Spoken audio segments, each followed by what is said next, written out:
নমস্কার বন্ধুরা, welcome to my হাসি খুশি পরিবার চ্যানেল। তো দেখো বন্ধুরা, আজকে আমরা এক জায়গায় ঘুরতে যাচ্ছি আমাদের পরিবারে কয়েকজন মিলে। আর এটা ছিল বেরোনোর সময় আমাদের সকলে একটু প্রণাম সাজছে। আমরা যাচ্ছি আজকে কলকাতার একটু বাইরে, অনেকটাই দূরে। তো কোথায় যাচ্ছি আমার ভিডিও দেখেই তোমরা বুঝতে পারবে। দেখো আমাদেরকে সবাই একটু আগিয়ে দিতে আসছে, গাড়িতে তুলে দিতে। আর আমার বাড়ির সামনে রাস্তাটা একটু খারাপ ছিল, তো আর একটু দূরেই ওই ছোট্ট বাসটা দাঁড়িয়েছিল সকলকে নিয়ে যাবে বলে একসঙ্গে। তো দেখো আরও লোকও ছিল অন্য অন্য জায়গার। তো একসঙ্গে সবাই বেরিয়ে পড়লাম, চলে আসলাম কলকাতা স্টেশন। এখান থেকে ট্রেন ধরে আমরা চলে যাব পশ্চিমবঙ্গের বাইরে। তো দেখো এখানে এসে অনেক সকলে মিলিত হয়েছি এক জায়গাতে, একসঙ্গে যাব। খুব খুব আনন্দ হচ্ছে, মজা লাগছে। একটু বাইরে যেতে তো কার না ভালো লাগে, সকলেরই ভালো লাগে। তো ফাইনালি আমরা ট্রেনে চেপে গেলাম। আর আমি তো ট্রেনে উঠেই উইন্ডো সিটটা দখল করে নিয়েছি। এখানে বসে বসে বাইরের দৃশ্যগুলো দেখব, খুবভাবে আনন্দ করব। আর দেখো পাশ থেকে অমনি বন্দে ভারত ট্রেনটা যাচ্ছে, কত সুন্দর দেখতে লাগছে বাইরের দৃশ্য। ওফ, যা মনে হচ্ছে যে কত কিছু করব বাইরে গিয়ে, তো আনন্দ আর ধরছে না। তো ফাইনালি সকালবেলা আমরা তেমন কিছু খেয়ে বেরোইনি, আর সঙ্গে একটু খাবার নিয়ে বেরিয়েছিলাম, আর সেগুলোই সকলে মিলে খাচ্ছি। এটা ছিল সন্দেশ আর একটু মিষ্টি, তারও সঙ্গে বাইরের দিকে ছবিও তুলছি, আবার এইদিকে খাচ্ছি। তো ট্রেন চলতে চলতে কখন যে দুপুর হয়ে গেছে খেয়াল নেই, তার মধ্যেই আমাদের খাবার এসে গেছে। এটাকে প্রসাদ বলেন ওনারা, প্রভুরা এগুলো আয়োজন করেছিল।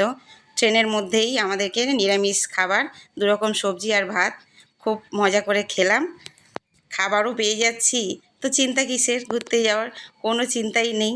আর এটা ছিল আমাদের রাতের খাবার, মুড়ি ছোলা আর বাদাম। কিছু করার নেই, ওই সময় ওটাই পাওয়া যাবে সঙ্গে, আর অন্য কিছু পাওয়া যাবে না রাস্তায়। যেটা দুপুরে ছিল সেটা তো হয়েই গেছে। আর সঙ্গে আমাদের ছিল সর্ষের তেল, মুড়ি মাখিয়ে রাতে একদম জম্পেশ করে খেয়ে নিলাম। তারপরে আমরা ট্রেনে টান টান হয়ে ঘুমিয়ে পড়লাম। পরের দিন সকালে সেই ট্রেনেই বসে, তো তখনও খাবার কিছু দরকার।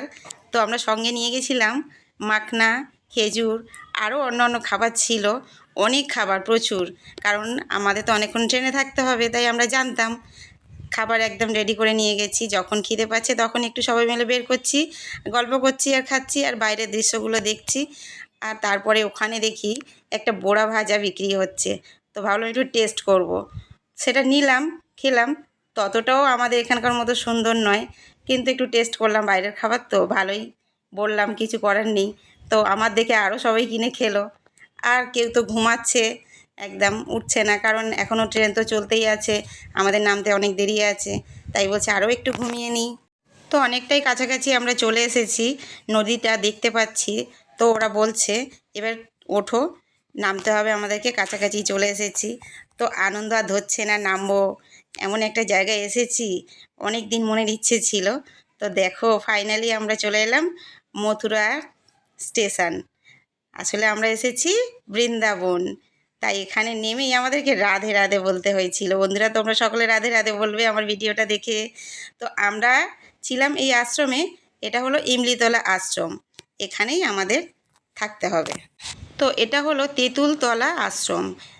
এখানে রাধারানীর তেঁতুলে পা পিছলিয়ে গিয়েছিল, তাই এটাকে ইমলিতলা বলে ওখানে লেখা ছিল।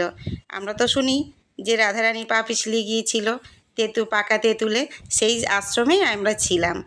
তো একটু বিশ্রাম করে আমরা সকলে এক মন্দির দর্শনে বেরিয়ে পড়লাম। তো দেখো কত ভিড়, এখানে ঢোকা তো মুশকিল হয়ে যাচ্ছে, মানে কী বলবো, এত ভিড়, তবুও ঠেসে ঠেসে ঢুকেছি, কারণ দর্শন তো করবোই, এত দূর থেকে আমরা এসেছি সকলে। তারপরে দিন সকালবেলা, এটা আবারও সকাল সকাল বেরোতে হবে, কারণ আমরা তো গিয়েছি প্রভুদের সঙ্গে সৎসঙ্গ, তাদের সঙ্গে হেঁটে হেঁটে দর্শন করতে হবে প্রচুর মন্দির।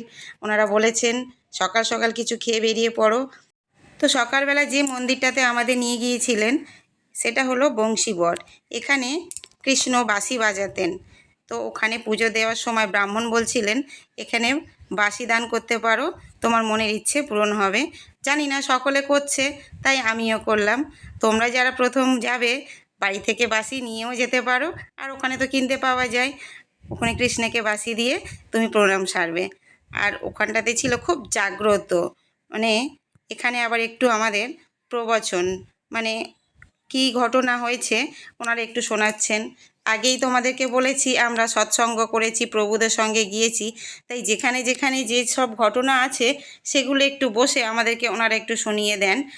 আর আমি তো প্রথমবার গেছি, তাই মন দিয়ে শুনছিলাম, খুব ভালো লাগছিল শুনতে। আর ওই কাহিনী শোনার সঙ্গে সঙ্গেও হরিনাম কীর্তন ওখানে হচ্ছে, খুব ভালো লাগছে। তো ওখানকার ব্রাহ্মণ বৈষ্ণবরা বলেন, মানে বলছেন যে কৃষ্ণ এখনও বাঁশি বাজায়, যার মন কান আছে সেই শুনতে পারবে। তো যাই হোক, বিশ্বাস, মানুষের বিশ্বাস নিয়েই মানুষ চলুক, আমার বিশ্বাস আমার কাছে, আমার তো খুবই আনন্দ হয়েছে। আর এটা ছিল ভোলেনাথের মন্দির। এখানে দরজার সামনেই ফুল মালা বিক্রি হচ্ছে, সঙ্গে সঙ্গেই নিয়ে ঢুকে পুজো সারলাম একটু সকাল সকাল, পুজো সেরেই, কারণ আমাদেরকে একটুও সময় দিচ্ছেন না। আমাদের সারা দিন মন্দির দর্শন করতে হবে, কতগুলো যে মন্দির দর্শন করছি, মানে কি বলবো, আমার মনেই থাকছে না কোনটে কখন কি মন্দির। তোমরা দেখে নাও বন্ধু, আর দর্শন করে নাও। আমি জানি না, সব মনে রাখতে পারছি না, কারণ এতটাই সারাদিনে হেঁটে হেঁটে মন্দির দর্শন করছি, মানে মাথা থেকে বেরিয়ে যাচ্ছে সব কিছু। তবে চোখের দেখা দেখে নিলাম, আমার চোখ সার্থক হয়ে গেল। তো এরপরে আমরা চলে গেলাম শ্রীধাম গোদা বিহার মন্দির। এখানে সমস্ত দেবদেবীর মূর্তি রাখা আছে, গুণে শেষ করতে পারছি না। সব দিকে যেদিকে তাকাচ্ছি শুধুই দেবদেবীর মূর্তি। আর আমরা এই দেখতে দেখতে হাঁটতে হাঁটতে চলতেই আছি। মানে আমরা সারা দিন সেই যে সকালে বের হই আর পুরো রাত 10টা থেকে 11টা বেজে যায়, এতটাই হাঁটি। তো কি বলবো, কষ্ট প্রচুর আছে, তবে দেখেও শান্তি। আর ঘুরতে ঘুরতে এই একটা কত বড় গোমাতার ছবি দেওয়া আছে, মানে মূর্তি, আর কৃষ্ণের মূর্তি, ওখানে আমরা একটু ছবি তুললাম সকলে মিলে। আর আবারও সব দল বেঁধে বেরিয়ে যাচ্ছি, কারণ তাড়াতাড়ি করে বেরোতে হবে, অনেকগুলো মন্দির দর্শন করতে হবে, আর দেরি করা যাবে না। ওখানে তো একদমই আমাদের দেরি করতে দিচ্ছে না, দর্শন করো, প্রণামী সারো, চলো। আর এখানে বাঁদরগুলো এত জ্বালাতন করছে কি বলবো, মোবাইল বাইরে একদমই বের করতে পারছি না, যা পাচ্ছে চশমা মোবাইল সবই নিয়ে চলে যাচ্ছে। মানে কী বলবো, আমাদের নিজেদেরই তো একটা চশমা নিয়ে চলে গেছে। আর ওখানকার বাঁদরগুলো এত দুষ্টু, চশমা মোবাইল তো নিচ্ছে, কিন্তু তার বদলে ওরা বলছে, ওখানকার লোকজন বলছে ফ্রুটি দাও তারপরে দেবে। আমার তো বাড়ির লোকের নিজেরই চশমা নিয়ে চলে গেছে, একদম চোখ থেকে মানুষের মতো খুলে নিয়ে চলে গেছে। তো ফ্রুটি দিচ্ছি ওদেরকে, চশমাটা রেখে ফ্রুটিটা খেয়ে নিচ্ছে, কোনো মতেই দিচ্ছে না।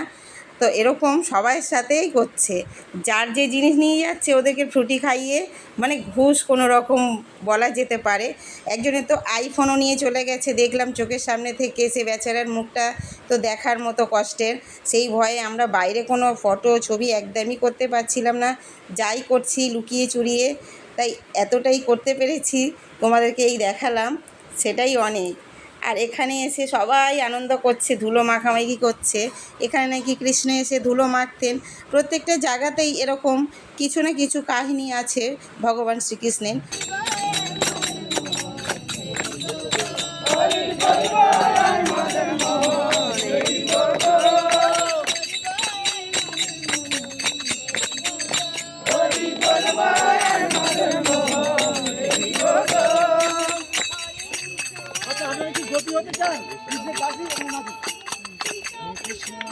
কৃষ্ণের দাসী হতে চান না, আমরা তো গাড়ি দেবো।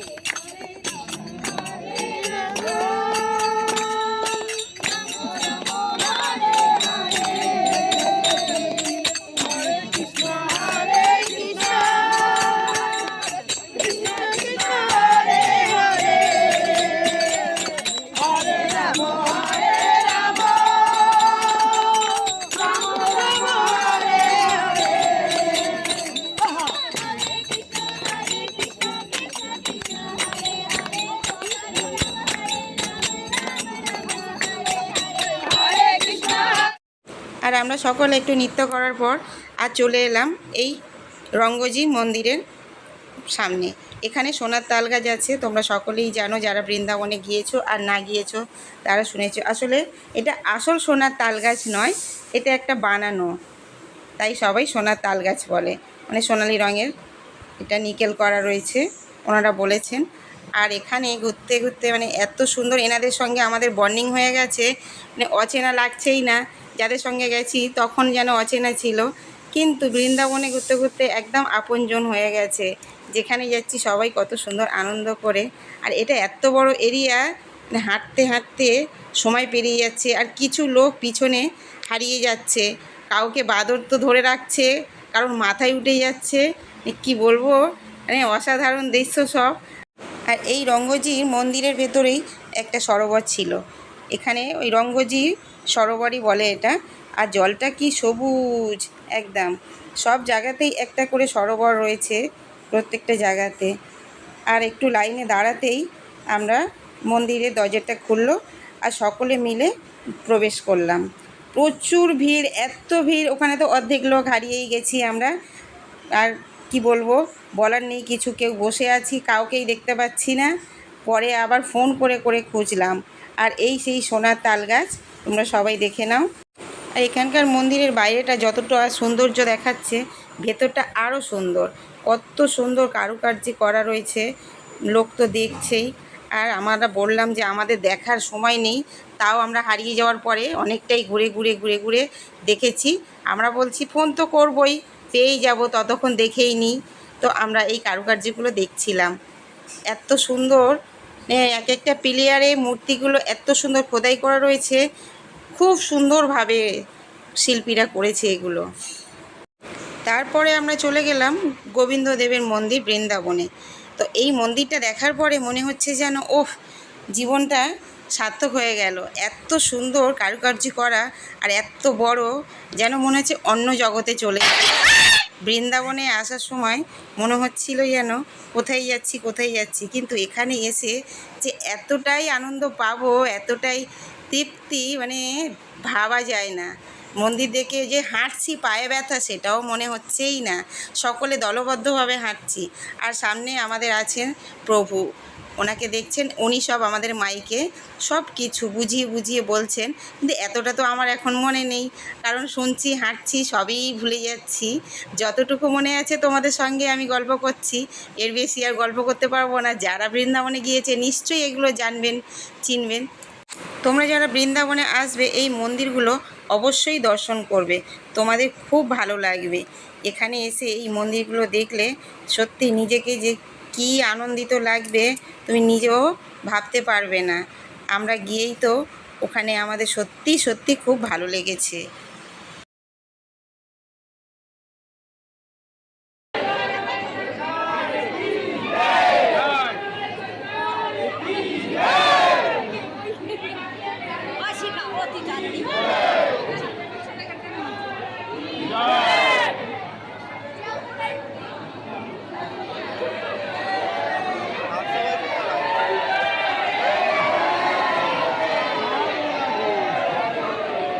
এই মন্দিরটাতে দেখো কত ভিড়, এখানে ঢুকে মানে এত প্রবলেম হচ্ছিল, মনে হচ্ছে দম আটকিয়ে যাচ্ছে।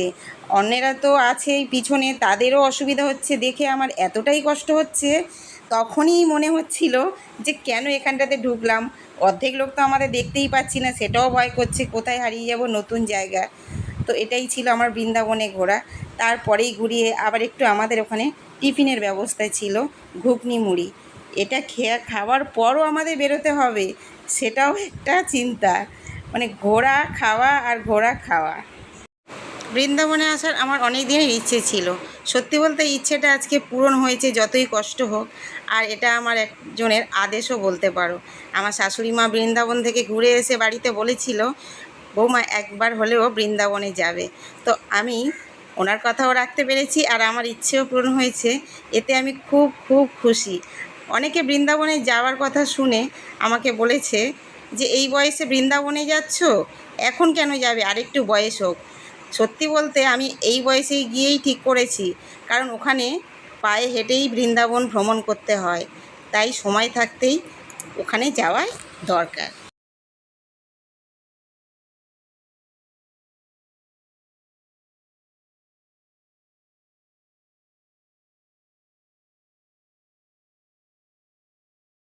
এরপরে আমরা চলে গেলাম নিধু বনের দিকে।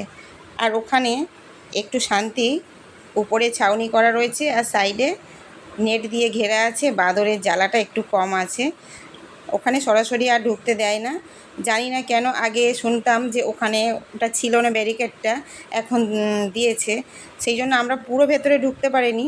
তবে দর্শন করছি সকলে, যেমন লাইন দিয়ে দর্শন করা যায় সেইভাবেই করছি। আর ওপার থেকে বাঁদরগুলো ঠিক তাকিয়ে তাকিয়ে দেখছে, সুযোগ পেলেই মোবাইলটা ছিনিয়ে নিয়ে চলে যাবে। আর সেই সুযোগও নেই, ওখানে একদম ব্যারিকেড দেওয়া রয়েছে। আর এটা ছিল বংশীচোরী রাধারানীর মন্দির, মানে ভগবান শ্রীকৃষ্ণের থেকে রাধারানী মা বাঁশি চুরি করেছিল।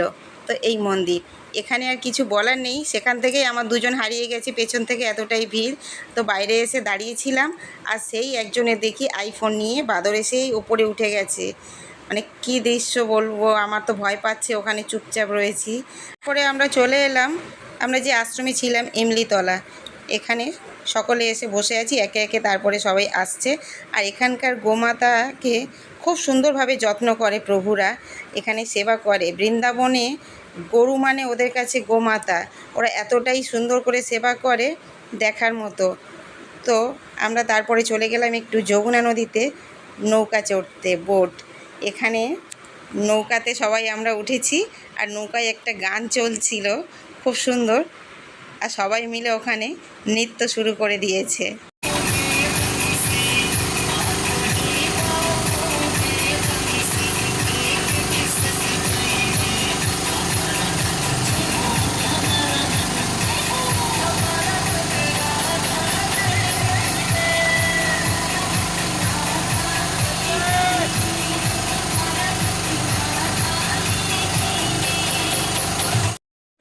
তো আমরা বোট থেকে নেমে পড়লাম স্নান করার জন্য, মানে ওপার থেকে এপারে নামিয়ে দেয় স্নান করার জন্য। এপারটায় পরিষ্কার ফাঁকা আছে, আর ওরা একটা ফোন নাম্বার দিয়ে দেয় যে আমাদের স্নান হয়ে যাওয়ার পরে ফোন করলেই ওরা আবার ওপার থেকে এপারে নিতে আসবে। আর দেখো, জলে নেমেই সকলে মিলে কাদা মাখতে শুরু করে দিয়েছে। বলছে সাবান তো নেই, রাধারানীর কাদাই মেখে নিই এখানে। তো কে যে কী আনন্দ করছে, মানে কী সুন্দর। আর এখানে রাধারানী আর তার সখীরা এই যমুনা নদীতে নাকি স্নান করত। আর আমরাও নেমে গেলাম কয় সখী মিলে। আমি তো স্নান করার জন্য রেডি হয়ে যাইনি, তো আমাকে সবাই মিলে টেনে নামিয়ে নিল। ওই ড্রেসেই আমি স্নান করতে শুরু করে দিলাম, আর আমিও থাকতে পারলাম না, নেমে আনন্দ করলাম। তো স্নান করে আসার পরে আমাদের তো প্রচুর খিদে পেয়ে গেছে। খাবার এখানটাতে এসে দেখি সন্ধ্যের খাবারের আয়োজন হচ্ছে, মানে অনেকটাই আমাদের দেরি হয়ে গেছে। তারপরে আমরা খেতে বসে গেলাম। খাওয়াতে ছিল 2 রকম সবজি, ডাল, চাটনি, পাঁপড় সঙ্গে থাকে, প্রত্যেক দিনই থাকে। আর এর সন্ধ্যাবেলা ছিল সন্ধে আরতি যমুনা নদীতে, সকলে প্রদীপ ভাসাচ্ছে। তো বৃন্দাবনে সেকেন্ড পার্টের ভিডিওর জন্য আমার সঙ্গে থেকো। রাধে রাধে।